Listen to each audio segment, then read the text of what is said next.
Project చీట Narendra Modi కళ.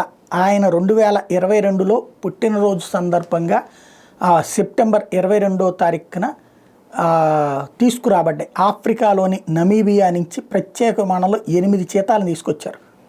కునో జాతీయ పార్కులో విడిచిపెట్టారు. వాటిలో మొట్టమొదటిది పవన్. ఆఫ్రికన్ చీతాలు సాధారణంగా 10 నుంచి 12 సంవత్సరాల పాటు అడవిలో ఉంటాయి. కానీ ఇప్పుడు అలా తీసుకొచ్చినవన్నీ కూడా ఇక్కడి వాతావరణానికి బ్రతకలేక చనిపోయినటువంటి పరిస్థితి.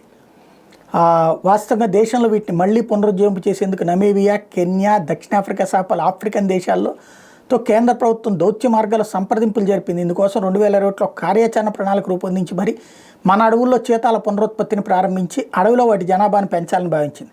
అయితే తీసుకొచ్చిన చీతాలను అడవిలో వదిలిన తర్వాత అవి ప్రాణాంతకమైన సెప్టిసిమియా వంటి ఇన్ఫెక్షన్ల బారిన పడ్డాయి.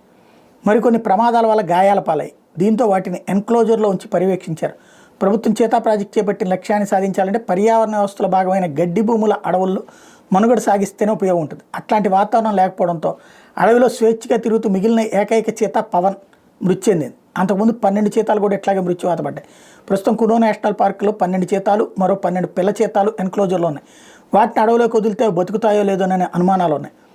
ఆ భయాలతో వాటిని అక్కడే ఉంచి సంరక్షిస్తున్నారు. ఇలా సంరక్షణలో ఉన్న చీతాల పట్ల ఎట్లాంటి ఉపయోగం ఉండదు.